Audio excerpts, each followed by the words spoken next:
Welcome, everyone, to our closing session and awards presentation for this truly excellent virtual conference. I'm Emily Gorlewski, your conference chair of Wesleyan University in Connecticut. This has really been such a privilege to attend these sessions with all of you over the last couple of days. I've been blown away by your participation and engagement. I'm just sad that I couldn't go to every single session at every single time slot. It was so hard to choose. And now I'm so excited about this awards presentation. I love this session every year. It's always so inspiring to see what our recipients and finalists are doing out there. And here to present the awards is Karen Miller of Johnson Community College, a fellow member of the Forum Council and the Awards Selection Committee Chair. Take it away, Karen. Thank you. Thank you and good morning to everybody. Greetings from Kansas. So first up, I would like to present the Forum's Award for Advancing the United Nations Sustainable Development Goals, or the UN SDGs, through education abroad. It honors member institutions and organizations whose education abroad programs promote economic, environmental, and social sustainability.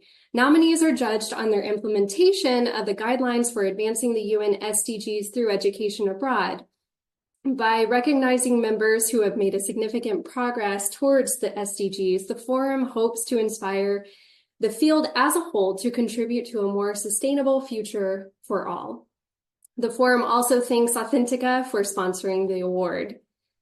I'd also like to thank our SDG Awards Selection Subcommittee, Gayatri Banavara from Community College of Philadelphia, Ramil Collier from CEA Kappa Education Abroad, Mary Catherine Colley from Auburn University, and Rebecca Dale from Emerson College. The finalists for this award, in alphabetical order, were AIFS Abroad, Big Pond Education, IES Abroad, Intercultural Outreach Initiative, Temple University. I'd like to recognize the impressive achievements of all of the finalists. And the big winner is, drum roll please,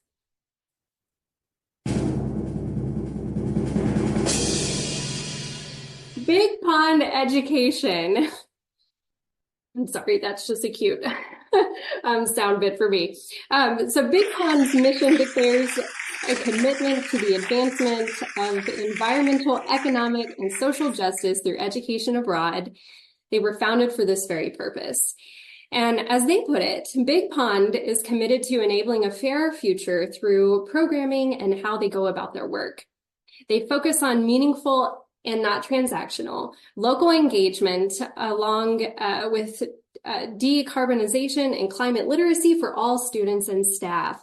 Their work advances all SDGs, but they demonstrate their biggest impact on goals 4, 5, 8, 9, 10, 11, 12, 13, 16, and 17. That's impressive. So I'd now like to invite Mark Blakemore, co-founder and chief partnerships officer, to speak. So congratulations, Mark. Thank you, Karen. Thank you. I have to say, when we learned we were shortlisted for this award, we were delighted. Now to be selected by the Forum as winners, we're absolutely thrilled. Thank you. And to all of you at Forum and the shortlisting committee, thank you. Let me start by acknowledging the other shortlisted organisations. To all of you at IOI, IES, AIFS and Temple, being aware of the work that you continue to do really is a constant source of inspiration, and it helps all of us in the field keep pushing ourselves to work harder. When Carl Dowling and I founded Big Pond over here in Ireland, we were adamant that the education abroad provider we were building would positively impact our planet and our local community, and as for our students, an understanding of responsible citizenship. We wanted the essence of the SDGs to be a given, running through all of Big Pond's operations and our programming. And now, whether a student is on a faculty-led programme, a study and internship programme, or on a first-year start, every Big Pond student contributes meaningfully to our local thriving community here in Dublin. Every single one of them will take a complementary carbon literacy and action micro-credential called Big Zero.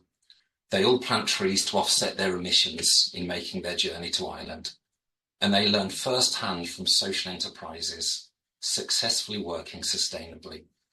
And we're proud to say that we practice what we preach. Every Big Pond member of staff is certified carbon literate, and we'll only use local suppliers.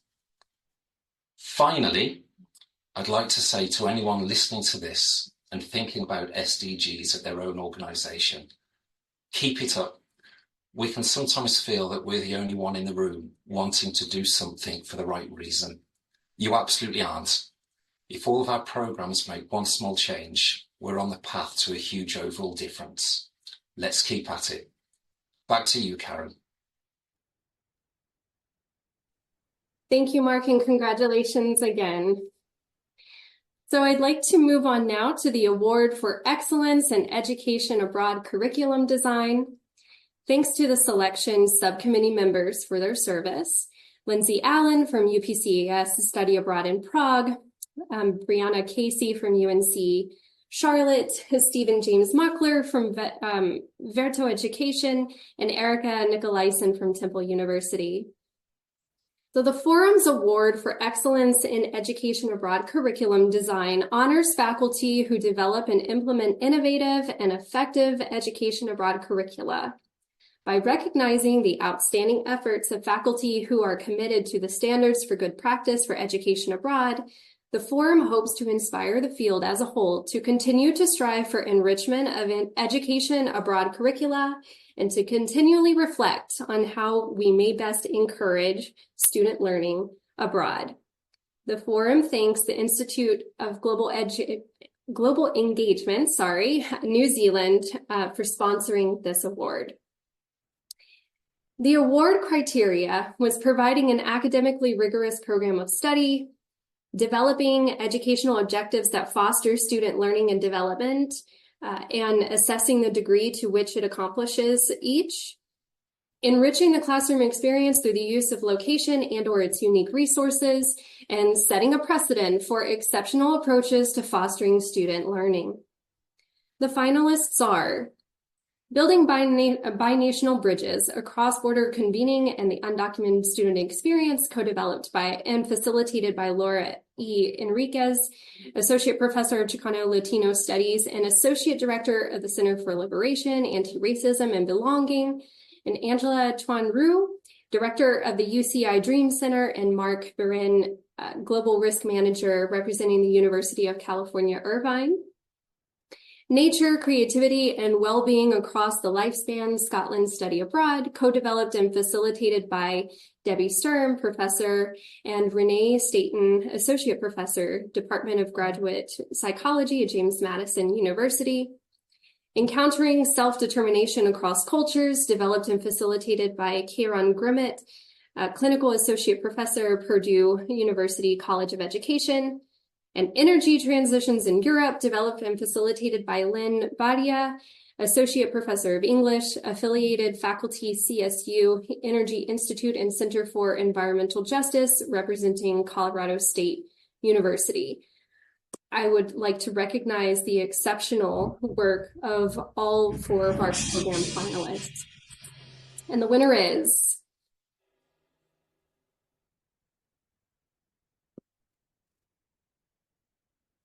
lots of build-up there. The winner is, I don't know where our drum roll is. Yes, Nature for Creativity and Well-Being Across the Lifespan, Scotland Study Abroad, developed by Debbie Sturm and Renee Staten, James Madison University. So I'd like to say a little bit about the program. So Dr. Sturm and Staten co-designed this credit-bearing 3-week short-term program to engage graduate and undergraduate psychology students in advancing their understanding of lifespan development conceptually, comparatively, and experientially.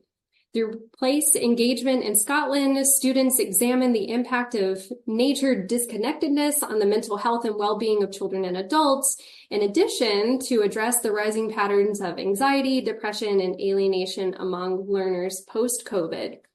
The program also creates a support structure that invites participating students to wrestle with their personal relationship to the natural world and its impact on their own mental health, creative expression, and well-being. Their focus on and use of nature-based pedagogy was cited as a key innovation in their design. The students spent time in 6 communities during their time in Scotland, observing and working alongside groups along various points of their lifespan, ranging from walking alongside kindergartners, planting trees with local community elders, spending time with Fife Coastal Rangers to gain insights about the tensions between preserving nature and growing tourism, as well as exposure to Gaelic language and culture. Drawing on the principles of good practice and literature based on faculty developed an intentional approach to integrating and scaffolding reflection and related sense-making work throughout all phases of the program, using a range of activities, including blogs, small group discussion among students and with partners. As a culminating project to integrate the experiential, disciplinary, and sociocultural elements of the program, participating students were asked to design a social prescribing program with the ingredients of nature, creativity, and well-being, designed to attend to the concerns of populations from different periods across the lifespan. Students created groups for children with disabilities, youth with developmental delays, seniors dealing with isolation, and college students collaborating with people experiencing housing insecurity, and share their results via public presentation while at St. Andrews. Currently, Dr. Strum and Staten are working with their graduate assistants to analyze student blog posts to evaluate student outcomes for the program. So I would like now to turn it over to Debbie Sturm and Renee Staten, faculty in the Department of Graduate Psychology at James Madison University. Thank you. Excuse me. Thank you so much. We're just truly honored to receive this award, and we're so grateful to our colleagues in Scotland, our students here at James Madison, and the JMU Center for Global Engagement for being such strong supporters of global learning. We're also really humbled hearing about the amazing work of the other finalists, and are so appreciative of the opportunity to learn from them today, and I'm looking forward to learning more. I'll just say briefly, both of us have had multiple experiences in learning abroad opportunities, and I believe we've both seen time and again how powerful these experiences are for our students in building self-awareness, cultural humility, and fluency, and a greater sense of meaning, worth, and overall connection. This particular program was especially important to us as mental health professionals. Debbie and I are both licensed professionals in addition to being faculty members. And this was important because of the potential it offered to connect wellness with nature and involvement in the natural world. Debbie, I don't know what you want to add.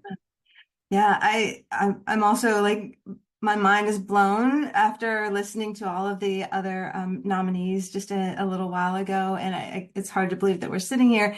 But I also, want to say, Renee and I have like an amazing partnership. We were able to sort of dream about aspects of this for quite a while, and I think the ability to sort of take like your dream experiences, meet the right people abroad, develop relationships with them, and then be able to sort of bring your students to this thing that you've imagined for a while and actually see it like happen is really incredible. I think it takes me back every time of like the things that we have the ability to do through study abroad. And one aspect for us that was always really important as well is that we're both first generation students. And I think we were always attuned to making sure that we had a program that any student could access, and that we were really attuned to making sure that was possible all the way throughout. And I'm so grateful to JMU for always having faith in the wild ideas that we come up with, and just supporting us like unconditionally. And and I think just the final thing is just really an acknowledgement of the incredible partners that we had in Scotland, who just, to this day, we have really strong relationships with. We're just in awe of the sweetness of their work, of their care and intentionality of the natural world, and the way that they just like really embraced and loved our students with every experience. It just was really wonderful. So thank you so much. And thank you, Renee. Thank you. Thank you for your remarks and congratulations again. Thanks.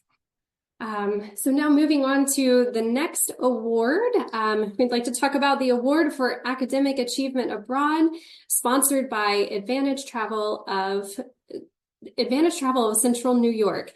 Each year, this award recognizes meaningful, rigorous academic projects conducted by students of member organizations during the course of their education abroad experiences. We give this award to recognize the unique challenges and opportunities this kind of work can present to students while studying abroad, and to celebrate the critical thinking, analysis, creativity, and self-reflection undertaken by the nominated students. This year, the selection committee was so pleased to see a growing applicant pool that included projects and research across many disciplines happening around the globe. It was really hard to pick just 4 finalists from all the fascinating projects that were shared with us. The 2023 finalists are Elena Foreman, Devin Anderson Torres, Hilmar Portillo, Jack Armstrong, and Ryan Stockdale from Michigan State University, project working with the voice of Dagoretti, program from MSU Visual Storytelling in Kenya. Natalia Krimmel from Carleton College, project How the Methodology of URACA Successfully Counters the Stigma of AIDS and Fight Against the HIV/AIDS Epidemic in Paris, a program IFE Paris Field Study and Internship Program. Alamfa Faith Suwanapong, Adam Giordani, and Melissa Kelly from Worcester Polytechnic Institute, project Reducing Waste Through Innovation, engaging the Melbourne community via plastic bottle cap recycling, program WPI, Global Projects Program. And Peter Palumbi from UC Berkeley, project Effect of Environmental Factors on Web Building Patterns in the Larva of a New Species of Fungus Gnat. Can't pronounce that scientific name, from program UCEAP Tropical Biology and Conservation Program hosted by the Monteverdi Institute. But we are very pleased to honor 2 of these projects with the 2023 Award for Academic Achievement Abroad. Please join me in welcoming our winner, Peter Palumbi from UC Berkeley, and Faith Suwanapong, Melissa Kelly, and Adam Giordani from the Worcester Polytechnic Institute. Yay! Now, allow me to welcome my colleague, Amelia Dietrich, from the Forum on Education Abroad, who has been getting to know our winners as she's helped them prepare to present their work today. Amelia, please take it away. Thanks, Karen. And let me just say that I imagine that I am the voice of our volunteer, Cameron Moore from St. Louis University, who has been doing the heavy lifting of working with these students, getting to know them and helping them prepare for the presentations they're about to give you. But Cameron unfortunately lost her voice this morning. So Cameron, I hope you feel better soon. And I hope I can do you justice as I step in here. I've had the pleasure alongside Cameron of getting to know these fabulous students over the last few weeks as they've been finalists for the award and getting ready to present to you. And I'm really excited to give you the chance to hear from them and learn about the amazing work they did while studying abroad. So first up will be Peter Palumbi, who is a recent grad from UC Berkeley, who majored in conservation ecology and forestry. He traveled to Monteverde, Costa Rica, where he worked with a rare predatory fungus gnat larvae, an insect that was later confirmed to be previously unknown to science. Just a small discovery.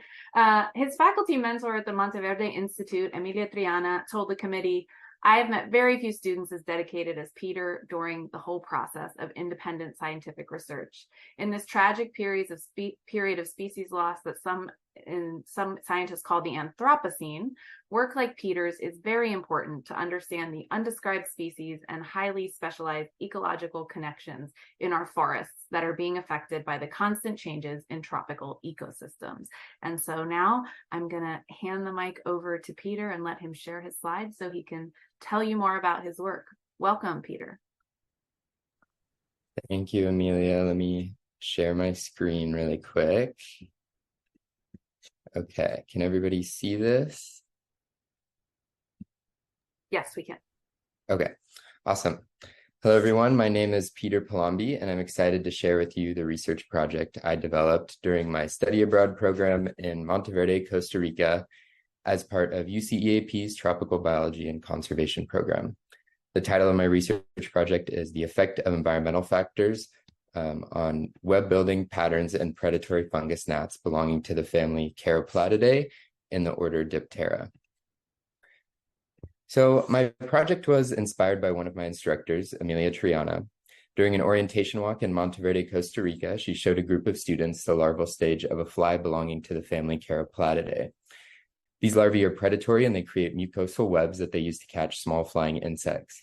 These webs are comprised of horizontal strands, which the larvae rest on and use to travel around their web, as well as vertical hanging threads, which the larvae use to catch small flying insects. And we referred to those vertical hanging threads as fishing lines. After hearing about these from a student that was in her group, I consulted her for more information. So in this photo, you can see one of the larvae that's actually actively building a fishing line thread, and you can see it hanging from its mouthpiece right here. So the larvae are extremely small and hard to spot, but the structure of their webs, once you do find them, is extremely eye-catching, and it left me with lots of questions about their natural history. To Amelia's knowledge, no adult specimen had ever been collected, and no previous student had researched the larvae in any capacity, so I decided to center my project around them. Here are some images of the types of habitat that I would find the larvae in, typically on cut slope walls along a path, protected from the wind completely. The larvae were also located near each other usually. And you can see in the photo on the bottom left, all of these little orange tags indicate one larvae. So the picture that you're looking at right now is an up-close photo of a larvae. In basically the center of the photo, you can see this small translucent worm, and that's the larvae. And then all of these vertical hanging threads are those fishing lines that I was talking about. So during the beginning of my project, I spent multiple weeks observing the larvae in their habitat, looking for them and tagging them in the field as I did. I noticed that the web structure of the larvae changed from day to day and even from morning to night, and I was curious about what may be influencing this structural change. I decided to use the vertical fishing line threads to quantify this change in structure. My main hypothesis was that the larvae altered their web structure in response to environmental factors, so I designed my experiment around a 2-week period of monitoring, visiting the larvae twice a day and counting the number of threads, the average length of the threads produced, and whether or not the larvae were actively building those fishing line threads. As for environmental factors, I decided to monitor temperature, humidity, wind speed, and whether or not it had rained during the day of measurement. Because the webs are very small and made of a mucus-like substance, I reasoned that the larvae may take advantage of optimal environmental conditions to ensure that their webs would not be at risk of desiccation by the wind or destruction by the wind. So as for my results, I found that there was a correlation between an increased number of threads and lower temperatures, as well as a relationship between lower temperatures and higher ambient humidity levels. The larvae also completely avoided creating those fishing lines on nights when it was windy. Interestingly, I noticed that fishing line numbers, average length, and production activity greatly increased following rain events, suggesting that the larvae rely greatly on ambient water and availability and humidity to create their webs. This supported my hypothesis that the larvae were altering their web structure in response to environmental cues. So in this graph, you can see 3 different variables on the y-axis as well as time on the x. We have 2 rain events signified by the 2 bumps at the bottom that took place during my measurement period. And following both of those rain events, you can see an increase in the number of threads produced by the larvae, as well as an increase in the recording of active building behavior by the larvae. One unexpected finding in my research, or rather 3, was a collection of 3 adult specimens of previously unknown or undescribed species of insects. Before my observation period began, multiple of the larvae that I tagged for observation began pupating. I was able to collect their pupariums and hatch them in a lab setting with the goal of using the specimens for identification purposes. The insect shown above is the first specimen of the predatory fungus gnat, the larvae of which my study is based upon. So that's this right here. And then to the left, you have the insect's puparium. The other two pupariums that I collected from the field produced two new species of parasitoid wasps, both of which parasitize the fungal gnat's larval stage. The wasp on the left belongs to the genus Megastylus within the family Ichneumonidae, and we believe that the wasp on the right belongs to the genus Conura within the family Chalcididae. The Conura wasp seems to have a very interesting life history, as it actually emerged from the fly's puparium in its larval stage, which you can see in the top right photo. This is from a fly puparium that we collected in San Gerardo at a field station. And we fully expected an adult fly to emerge from this puparium, but instead we got this really curious creature, which was pretty cool. This was my first formal introduction to research. I knew that a big part of this study abroad structure was centered around a research project, but I figured that I would study something related to forestry, as this is what I had primarily been focusing on at Berkeley. During the trip, I realized that my knowledge of forestry was very different than the way that forestry and forest ecosystem dynamics functioned in tropical rain and cloud forests. I found myself extremely fascinated by the diversity of organisms, particularly the abundance of different insect species. And I figured that studying the fungus gnat larvae would be the perfect opportunity to dive into this fascination. I found that the entire research process was extremely enriching. With every observation I made, I felt like I was left with more questions than answers, but it was very satisfying to feel as if I was chipping away at understanding this very curious organism a little more each day. During the research and data analysis portions of the project, I felt none of the dread or procrastination I feel when working on big projects. I was genuinely excited and still am about learning more. This feeling was very refreshing. In the photo on the left, you can see one of the fungus gnat larvae that I was able to capture and rear in a lab setting. And you can see those fishing line threads with a little bug actually caught in one of them. And then on the right, you can see the Megastylus puparium also in a lab setting after we collected it and brought it into the lab. Additionally, I realized that having instructors or professors who are equally excited about the projects that you're working on makes all the difference. Amelia was more supportive and interested in what I was doing than any instructor I've had before, and this made me want to work even harder. Some of my most fond memories were of Amelia and I hiking out to look for and observe the larvae. She was always providing me with resources, contacts, ideas, and motivation to keep going. To this day, Amelia and I text on a weekly basis, keeping in touch and updating each other about the status of the project, which we're still working on. Frank, shown in the picture on the left, was also very inspiring to me. I believe that he's led this program more than 60 times in the past 30 or so years, and he's super passionate about what he does. And then, yeah, the picture on the right is of me and Emmy. Lastly, it's been very special to feel like I'm contributing to bigger missions that I've always been passionate about. Costa Rica, despite its small size, is one of the most biodiverse places on Earth, harboring around 6% of the planet's biodiversity. Costa Rica has conservation protections on nearly 30% of its land which is at great risk to biodiversity loss due to bigger issues such as climate change. Costa Ricans are resilient. They protect and steward their land while sharing their beautiful country and its biodiversity with millions of tourists every year. Even with the changing climate, Costa Rica does what it can to prepare for this change while educating people from around the world. I feel as if, through my project, I've been able to add a small missing piece to this puzzle, shining light on an easily overlooked organism, or three, and helping show that there really are curiosities out there worth preservation that we don't even know exist. My hope is that my research will contribute to the understanding of these organisms, as well as the preservation of them and the ecosystems in which they're found. This photo is the view from the San Gerardo field station, where we spent a week and I collected the puparium, which produced the Conura parasitoid wasp. The point I would like to emphasize most is my gratitude to the concept of study abroad and the tireless work behind the scenes that creates opportunities for students like me to have life-changing experiences. The Forum on Education Abroad, everybody at UC-EAP, the staff at the Monteverde Institute, all of the staff from my program specifically, they do so much work to provide the experience that I and so many others receive. At times throughout the program, I was wondering when any of my instructors even slept because they were constantly with us, grading papers, leading field days, or preparing for lectures. I'm extremely grateful for all of this behind-the-scenes work. As of now, Emmy and I are working with 2 entomologists to describe 2 of the insects. Dr. Jan Sevcik from the Czech Republic is helping us with the Neodytomia fungus gnat, and Dr. David Wall from the United States is working on the Megastylus parasitoid wasp. We're hoping to publish papers describing these new species soon. As for my own plans, I'll be working with the Stevens Lab at UC Berkeley over the summer as part of a Yosemite field crew, investigating how wildland fire restoration influences forest structure, forest carbon, and bat biodiversity in Yosemite's Illilouette Creek Basin.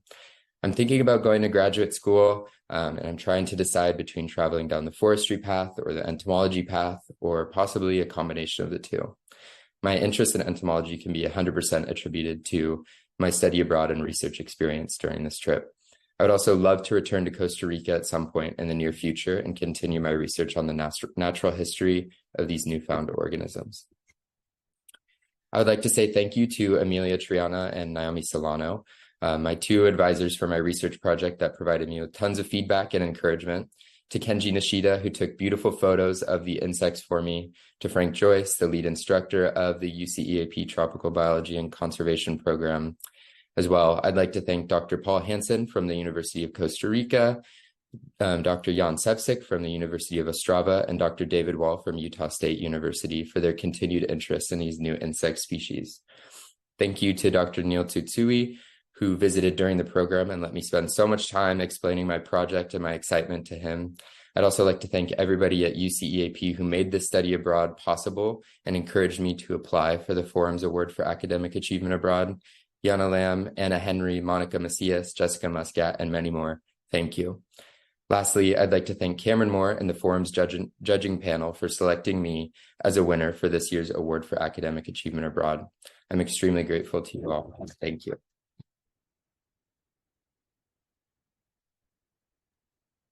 Thanks to you, Peter. Thanks very much for that great presentation. And as we switch over to our second award winners, I'm going to invite our attendees to put any questions you have for Peter or for our upcoming group in the chat, in the question and answer, sorry, so that we can get to those at the end. We'll have a Q&A session for both students at the end of this presentation. So thanks again, Peter, and congratulations. It's now my pleasure to introduce our winners from WPI, Omfa Faith Suwanapong, Melissa Kelly, and Adam Giordani. Faith is a chemical engineering major, Melissa majors in aerospace engineering, and Adam in mechanical engineering. And during their 7-week program in Melbourne, Australia, this group worked with the local partner Ecological Justice Hub to develop a bottle cap recycling program that is going to really blow your mind, I'm just telling you all, and included both manufacturing and community education components. Their mentor, Stephen McCauley, said of this group, underpinning the team's successful project outcomes was their openness to learning about and adopting the goals and values of the sponsoring organization, EcoJustice Hub.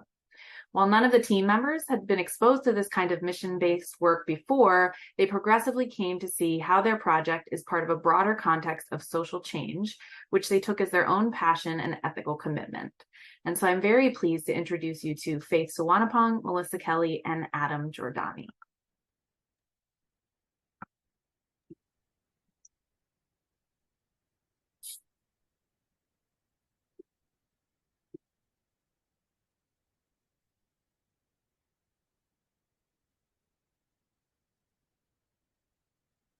Can everyone see my screen? Yes, we can. Thank you, Emily. All right. Thank you so much, Amelia. And I just want to say great job and congratulations to Peter, very well deserved. And thank you to everyone else for joining us today as well. We are the EcoJustice team from Worcester Polytechnic Institute, also known as WPI. We'd like to share our project called Reducing Waste Through Innovation, Engaging the Melbourne Community via Plastic Bottle Cap Recycling. I'm Adam Giordani, a mechanical engineering major. I'm Melissa Kelly, aerospace engineering major. I'm Omfa Faith Suwanapong, chemical engineering major. Before we get into our project, I'd like to give a little bit of background on this type of project opportunity at WPI. This was our interactive qualifying project, or IQP, where students from multiple disciplines have a chance to solve real-world problems around the globe. The IQP is part of our degree requirement, and WPI awards each student a $5,000 global scholarship to put towards their studies abroad to ensure that all students can have a great experience such as ours. Our team went to Melbourne, Australia for half a semester last year to complete this project with the help of our WPI advisors, Professors Higgins and McCauley. Thank you for joining us. I'll let Faith take it away and explain the plastics problem in Melbourne. Thank you, Adam. And now I'm going to start about the background of our project. The plastic pollution has been the hot topic that's going on in Australia. And according to the Sustainability Victoria, the consumption of bottled water has increased by 34% over the past decade. And 84% of those plastic bottle caps are just end up in the landfills. As Australia is an island that connects between Indian Ocean and Pacific Ocean, when bottle caps end up in the landfills, sometimes wildlife will perceive them as their food and eat them, which will directly pose risk to their life.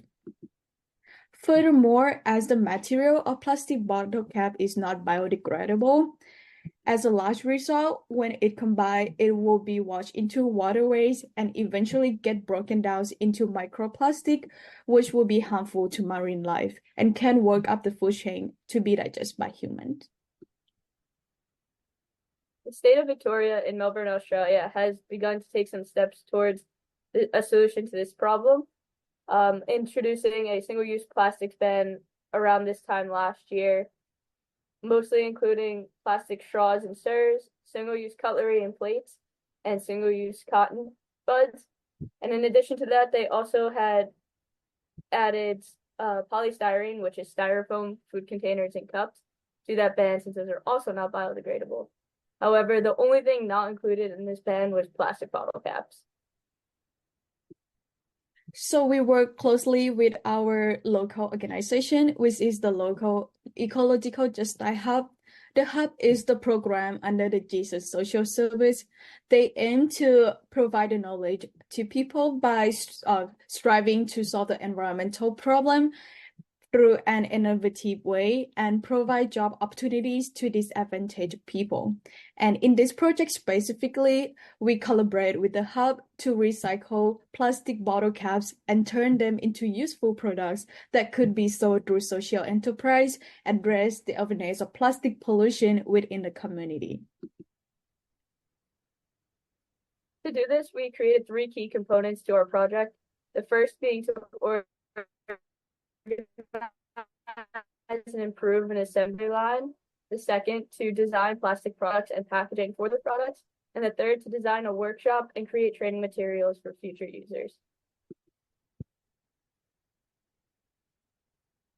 The first part of the organization and improvement of the assembly line was to find a efficient way to clean the lids, which we found was to be putting many lids into washing bags and putting them in a washing machine. So then once those lids were cleaned out of the washing machine and dried off, we were able to sort them by color and grade since those all have different melting points. And then once all of that was all sorted, we were able to shred them up into small bits so they would fit into our injector, which would then push all those small plastic pieces down through the nozzle and into the mold, as you can see with the wheel on the next photo. And then once all of that plastic is now in the mold, we wait for it to cool off and we can take it out and start this disassembly process. And then once the disassembly process is done, we can take the plant pot, in this case, out of the mold and then fill it with the plant with our final product.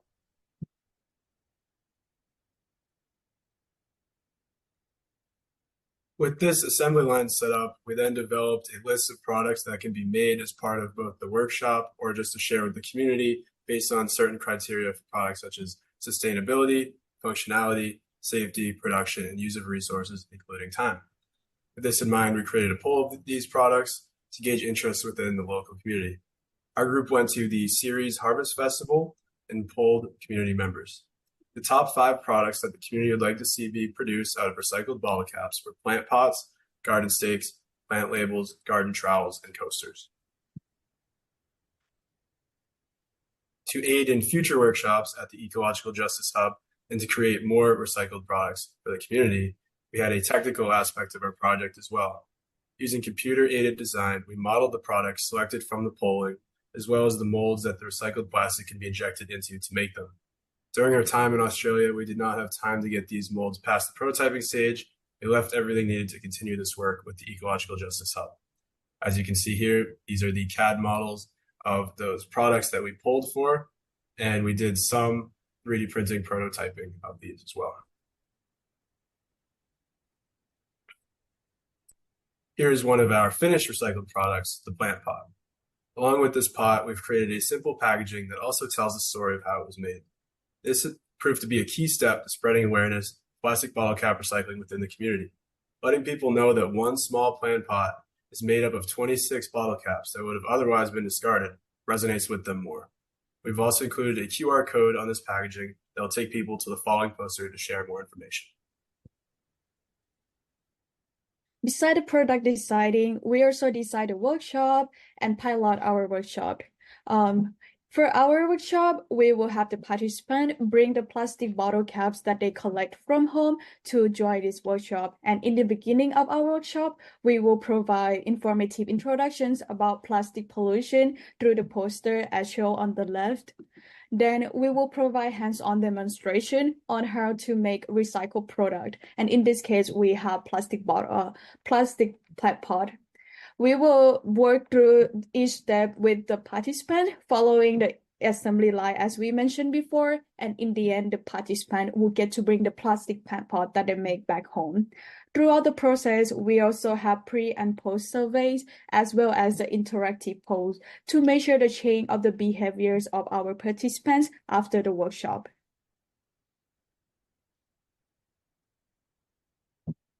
To go along with that workshop and for future volunteers at the hub or other employees in the future, we created some training materials for all of the machines and equipment that we were using. As an example, on the left is from the instruction manual for the injection mold. We also had them for the shredder, 3D printer, and some of the other smaller components for the assembly line. These are all detailed with all necessary safety precautions for each machine, as some of them have sharp moving objects or get very hot. And then as shown on the right is a capture from our instruction video where we go through all of the instruction manuals and the process step by step. So when we're not there, future volunteers or future students from WPI can use our video and walk through with us on how to make a product. And this beautiful diagram just sum up our outcome from this project. We were able to recycle plastic bottle caps and turn them into useful products. And by selling those products, we also be able to raise funds to support other eco initiatives at the Ecological Justice Hub, as well as through the workshop and our product packaging. We also be able to raise the awareness of plastic pollution and gain more collaboration of our project with other local organizations. We're glad to be a small part to make a big change in this sustainability in Australia. Now we just wanted to share some of the major impacts of this project abroad. Melbourne's eco-conscious awareness challenged our passion for innovation and education. We became aware of plastic pollution and global sustainability. Through working as a team and culturally communicating with the locals, we learned to adjust to meet community needs. We look forward to applying these skills in our career and our everyday lives. This project did not just impact us, but also the community in Melbourne. We hope to have made a large impact on a small area of people, and that this sense of eco-conscious awareness and recycling sustainability will continue to spread. I think I speak for Faith and Melissa as well when I say that this project has made me want to create similar sustainable impacts through my future career and for my local communities going forward.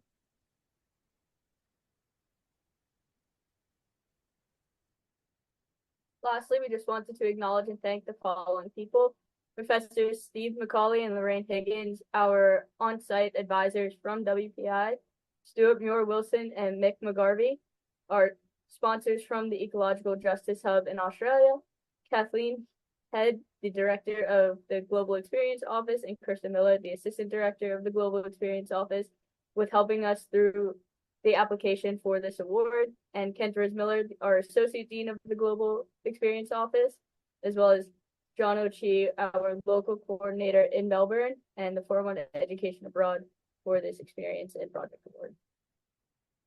Thank you. All right. Thank you very much to our WPI winners, and congratulations again, Faith, Melissa, and Adam. We now have time for some questions for all of you. So if my colleague Cynthia behind the scenes can put all of our student winners on the screen maybe for our audience at once. I'm going to move into the first question, which is a question from our audience for the WPI group. They wanted to know where the funding is coming for this project. So for the equipment that you're needing to do the production, if you could share a little bit more about how that works or how you made it work. So when we got there, they had some of the equipment already.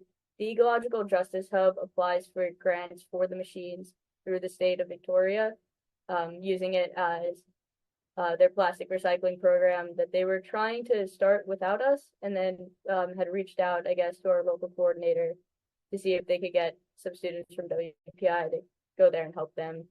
They heard through the IQP experience through some other people that they knew. So they were funding that on their own, so that wasn't us, but I think we definitely helped them along with getting some new sheets as well. Cool, very cool. Thanks, Melissa, for that. Sorry, Faith, did you want to add something?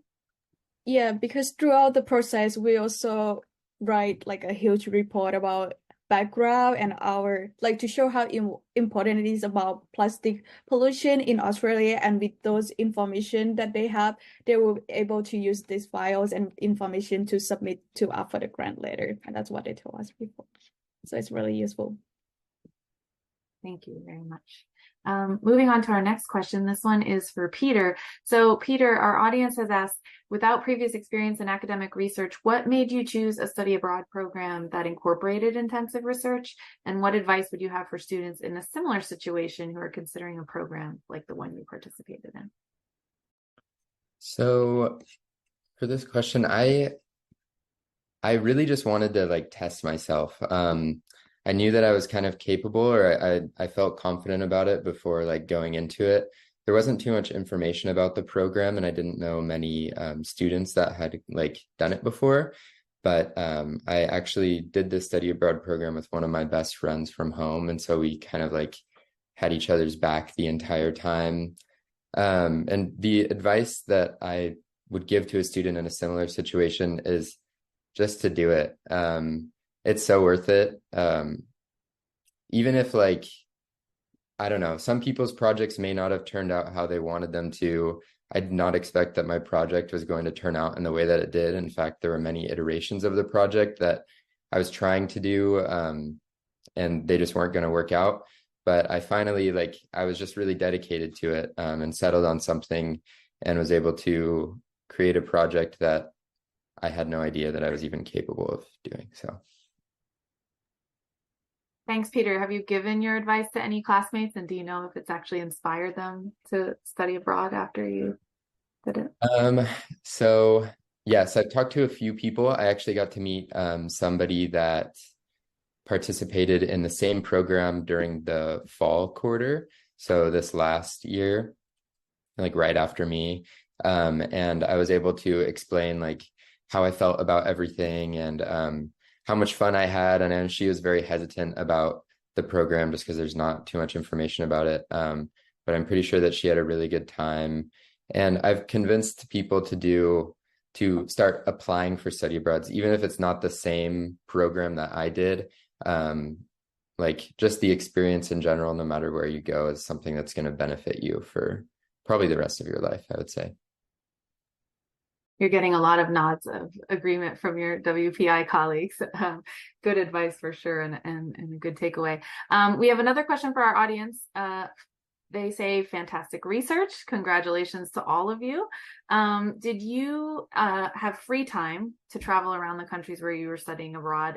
And did you travel independently while you were studying abroad? And if so, they're curious to know how you prepared to travel safely in time when you were on your own. So I don't know how many of you did this, so I'll let whoever wants to jump in first can get started.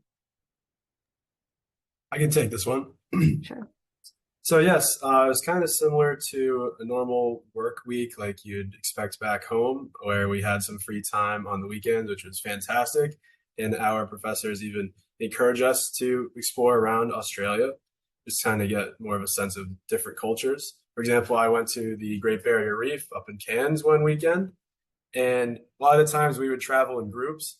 So how WPI does it is there's about 25 of our peers that went on this trip, and everyone had different projects. So we just happened to be a group of 3. And so that way we kind of had a little bit of a buddy system going on. And that's kind of the best way to travel safely. Thanks, Adam. Anyone else want to add to that?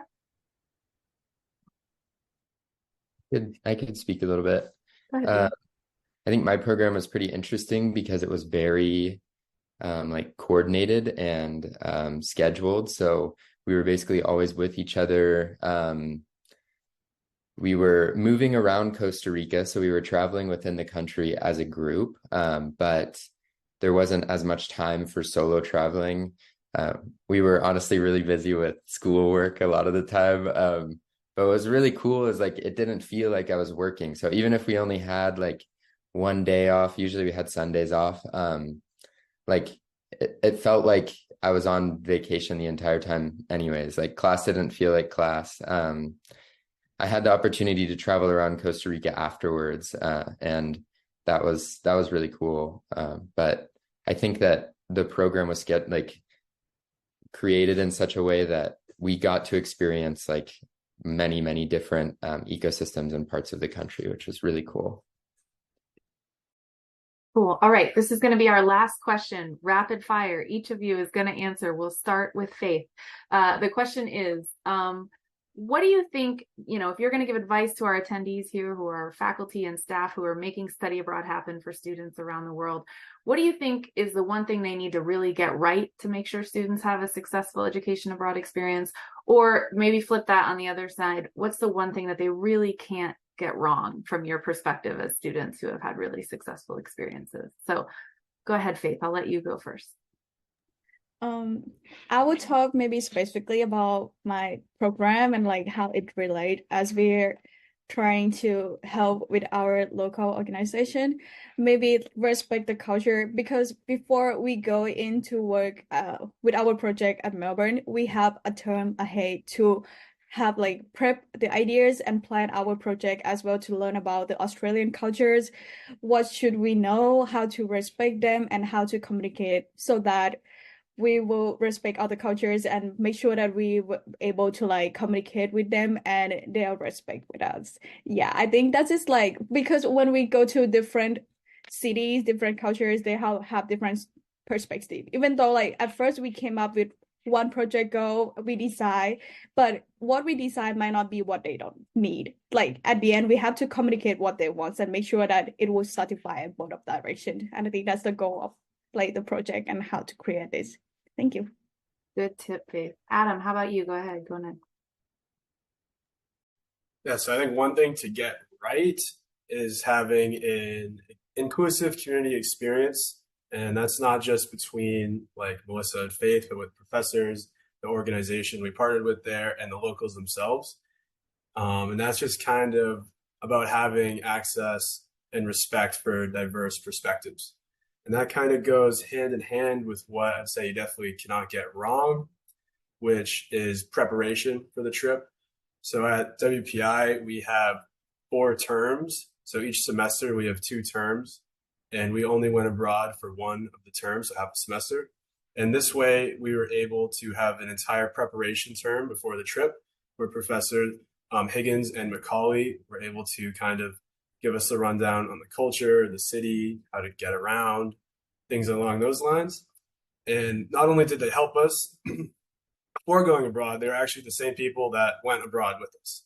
And I think this preparation is something you definitely cannot get wrong. Cool. Good advice also, Adam. We're going to switch it up. Peter, on to you next. So for one thing that I think you should try to get right is like assisting the students throughout the program in any way. So like for my program, food was provided, accommodations were completely figured out before we even started, and all of our traveling was in groups. And I know this can't be the reality for every single program, but for such an intense program, like where you're doing a lot of research and you're out in the field a lot, to have those sorts of things, like base things taken care of, really like takes a lot of stress off of your shoulders, especially the food part. Not having to cook was great, and the food was really good. And then for the second part, something that like you definitely can't get wrong is, I think, just health and safety in general. Many students got sick during the program to varying degrees, but the staff of the program and my program specifically, they all knew exactly what to do. And they provided so many resources to any student that was feeling ill. They did a really, really good job of dealing with the situation. They never put us in unsafe situations either, which was really great. And I think the combination of both of these really allows you to focus on what it is that you're studying. So I could spend a lot of time thinking about and looking at my little worms. Thanks, Peter. Sounds good. Melissa, wrap us up. What do you think? So I'm gonna go off of where Adam was going with the whole preparation. Is something that we really needed before going to Australia. That term was very, very intensive and very stressful. So having all of that and all of our background research and everything done before getting there took a lot of that stress off and allowed us to get out and explore and be able to see the country, not just see where we were working. And that definitely made it a lot more enjoyable because it wasn't just all work. We were allowed to hang out and have fun too. And for something you can't get wrong, I'm going to piggyback off of Faith as well with the respect of other cultures. Australia really values their Indigenous people, and if we didn't prep for that, we wouldn't have known that they do all of their acknowledgements before big meetings and everything, and that's very important to them.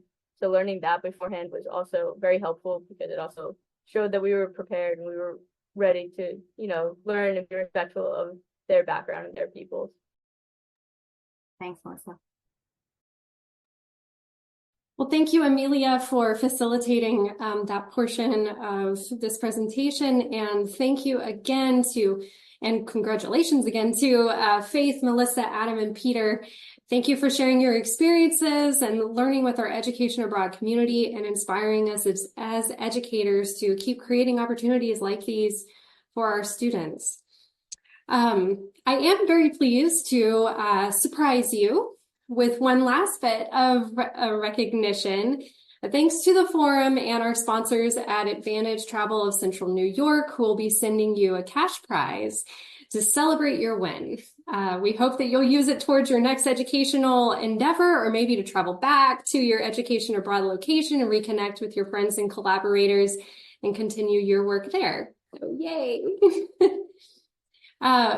So just as a reminder to everyone, we will be recognizing all award recipients in person in Boston and announcing the recipient of our final award, the Peter A. Wolitzer Advocacy Award, on Friday, March 22nd at the lunch plenary. We hope to see many of you there. And so with that, I will pass it back to Emily to close us for today. Thanks so much, Karen, and thanks to the committee and subcommittees and to you, and huge congratulations to all of our recipients and finalists. And I want to thank so many other people, but we are running out of time. So I do want to just shout out our virtual conference sponsor, which is Alethea Global. Thank you so much. And thank you to everyone who presented. Thank you to everyone who attended. Especially those of you who are only going to be attending the virtual event. We're hoping to see many of you in Boston, but we were grateful to spend some time with the virtual attendees. Thanks to the presenters, thanks to forum staff, thanks to the tech producers, and everyone else who put on this fabulous virtual conference program. And we will also share some upcoming virtual events that are happening in April. So we hope to see you in Boston, and we hope to see you again online soon.